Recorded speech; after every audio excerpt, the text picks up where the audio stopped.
Assalamualaikum warahmatullahi wabarakatuh. Izin memperkenalkan diri, nama saya Sri Wahyuningsih dengan NPM 202040640341 dari Fakultas Keguruan dan Ilmu Pendidikan, Program Studi Pendidikan Bahasa dan Sastra Indonesia di Universitas Muhammadiyah Pringseu, Lampung. Pada kesempatan kali ini, saya membuat video untuk memenuhi kuis 1 dari dosen pengampu Ibu Roro Dwi Astuti, MPD. Nah, di sini saya akan membacakan dari kelompok 1 sampai kelompok 3. Yaitu yang pertama materi kelompok 1 mengenai hakikat membaca. Nah, hakikat membaca menurut para ahli, di sini Krida Laksana menjelaskan atau mengemukakan bahwa dalam kegiatan membaca melibatkan dua hal. Yaitu yang pertama, pembaca yang berimplikasi dengan adanya pemahaman.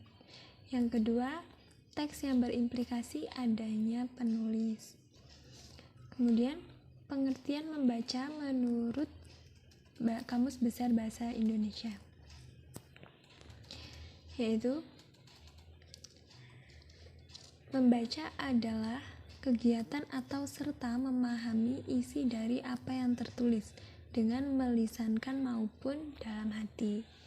Kemudian pengertian membaca secara umum. Membaca merupakan sejumlah keterampilan teks bacaan dalam rangka memahami isi bacaan. Oleh sebab itu, membaca dapat dikatakan sebagai kegiatan memperoleh informasi atau pesan yang disampaikan penulis dalam tuturan bahasa tulis. Kemudian, selanjutnya, hubungan keterampilan membaca dengan keterampilan lainnya. Yang pertama, yaitu menyimak dengan membaca. Keterampilan menyimak adalah keterampilan pertama kali yang didapat seseorang sejak lahir. Keterampilan menyimak ini bersifat resesif. Menyimak atau keterampilan yang bersifat ragam bahasa lisan, membaca yang termasuk ke dalam keterampilan yang bersifat ragam tulis. Kemudian berbicara dengan membaca. Membaca merupakan kegiatan berbahasa yang bersifat resesif, sedangkan berbicara bersifat produktif. Keterampilan membaca berkaitan dengan ragam tulis, sementara berbicara berkaitan dengan ragam lisan. Kemudian yang ketiga, membaca dengan menulis. Itu hubungan membaca dengan menulis. Keterampilan membaca memiliki hubungan erat dengan keterampilan menulis. Khalayak umum telah paham bahwa membaca adalah proses membuka jendela dunia. Kemudian poin selanjutnya yaitu hubungan keterampilan membaca dengan keterampilan berbahasa. Nah, hubungan membaca dengan menyimak sebagai salah satu contoh hubungan erat antara membaca dengan menyimak adalah dalam proses belajar mengajar di kelas, misal. Kemudian, hubungan membaca dengan berbicara. Keterampilan membaca berpengaruh terhadap keterampilan berbicara. Seseorang yang banyak membaca akan memperoleh banyak pengetahuan, wawasan, dan informasi yang baru. Kemudian, hubungan membaca dengan menulis. Nah, seseorang pembaca yang baik, selain dia memperoleh informasi dari bacaan, juga mampu mengolah atau mencerna, mengembangkan, lalu menyampaikan kembali kepada orang lain, baik melalui lisan maupun tulisan. Kemudian yang selanjutnya itu dari kelompok 2, materi yang membahas mengenai tujuan membaca. Nah, yaitu untuk mencari serta memperoleh informasi, mencakup isi, memahami makna bacaan. Nah, berikut ini dikemukakan beberapa tujuan yang penting, yaitu yang pertama, reading for detail or fact, yaitu membaca untuk memperoleh fakta dan perincian. Nah, membaca untuk menemukan atau mengetahui penemuan-penemuan yang telah dilakukan oleh sang tokoh. Apa-apa yang telah dilakukan oleh sang tokoh, apa yang terjadi pada tokoh khusus, atau untuk memecahkan masalah-masalah yang dibuat oleh sang tokoh. Kemudian yang kedua, reading of mind ideas. atau membaca untuk memperoleh ide utama. Nah, membaca untuk mengetahui topik yang baik dan menarik, masalah dalam cerita apa yang dipelajari atau dialami oleh sang tokoh, dan merangkum hal-hal yang dilakukan oleh sang tokoh untuk mencapai tujuannya. Kemudian yang ketiga yaitu reading for inference, yaitu membaca untuk menyimpulkan. Nah, membaca untuk menemukan serta mengetahui mengapa para tokoh merasakan seperti cara mereka itu, apa yang hendak diperlihatkan oleh sang pengarang kepada para pembaca. Mengapa para tokoh berubah, kualitas-kualitas yang dimiliki para tokoh yang membuat mereka berhasil atau gagal, ini disebut membaca untuk menyimpulkan. Kemudian yang keempat yaitu reading for sequence or organization. Nah, membaca untuk mengetahui urutan atau susunan struktur karangan. Nah, membaca untuk menemukan atau mengetahui apa yang terjadi mula-mula pertama, kedua, dan seterusnya. Yang kelima yaitu membaca, yaitu reading to classify, atau membaca untuk menemukan serta mengetahui apa-apa yang tidak biasa, tidak wajar mengenai tokoh, apa yang lucu dalam cerita, atau apakah cerita itu benar atau tidak.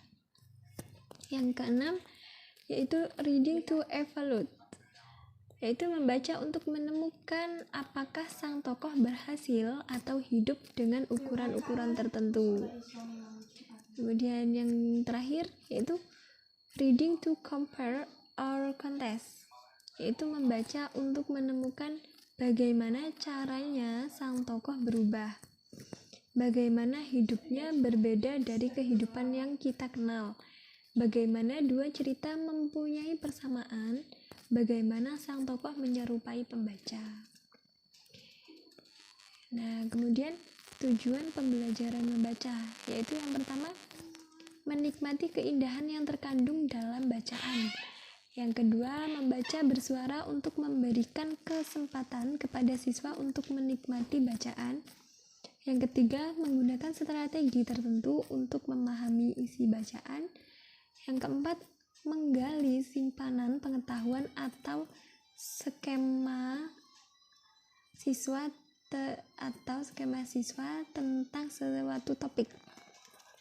Yang kelima, menghubungkan pengetahuan baru dengan skemata.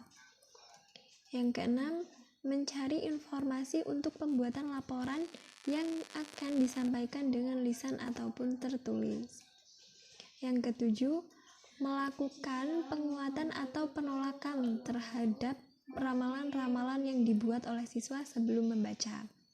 Yang kedelapan, memberikan kesempatan kepada siswa melakukan eksperimentasi untuk meneliti sesuatu yang dipaparkan dalam sebuah bacaan. Kemudian mempelajari struktur bacaan. Kemudian menjawab pertanyaan khusus yang dikembangkan oleh guru atau sengaja diberikan oleh penulis bacaan. Dan yang terakhir yaitu memberikan motivasi. Kemudian yang terakhir yaitu dari kelompok 3, yaitu mengenai pengertian membaca dan jenis-jenis membaca. Nah, di sini dijelaskan kembali yaitu membaca adalah suatu proses yang dilakukan serta dipergunakan oleh pembaca untuk memperoleh pesan yang hendak disampaikan oleh penulis melalui media kata-kata atau bahasa tulis. Tujuan membaca yang paling utama adalah untuk memahami seluruh informasi yang tertera dalam teks bacaan untuk mengembangkan intelektual yang dimiliki pembaca. Kemudian jenis-jenis membaca. Jenis-jenis membaca di sini terdapat beberapa jenis, yaitu yang pertama, membaca nyaring. Nah, membaca nyaring adalah kegiatan membaca dengan menyuarakan tulisan yang dibacanya dengan ucapan dan intonasi yang tepat agar pendengar dan pembaca dapat menangkap informasi yang disampaikan oleh penulis, baik yang berupa pikiran, perasaan, sikap, ataupun pengalaman membaca dalam hati. Nah, membaca dalam hati adalah kegiatan membaca yang dilakukan dengan tanpa menyuarakan isi bacaan yang dibacanya. Kemudian secara garis besar, membaca dalam hati dibedakan menjadi dua, yaitu yang pertama membaca ekstensif dan yang kedua membaca intensif. Membaca ekstensif yaitu membaca secara luas. Objeknya meliputi sebanyak mungkin teks dalam waktu yang singkat. Membaca ekstensif meliputi yaitu yang pertama membaca survei atau survei reading adalah kegiatan membaca untuk mengetahui secara sekilas terhadap bahan bacaan yang akan dibaca telah mendalam. Kemudian membaca sekilas yaitu kegiatan membaca dengan mengendalikan kecepatan gerak mata dalam melihat dan memperhatikan bahan tertulis yang dibacanya dengan tujuan untuk mendapat informasi secara cepat. Kemudian membaca dangkal yaitu pada hakikatnya bertujuan untuk memperoleh pemahaman yang dangkal yang bersifat luaran yang tidak mendalam dari suatu bahan bacaan.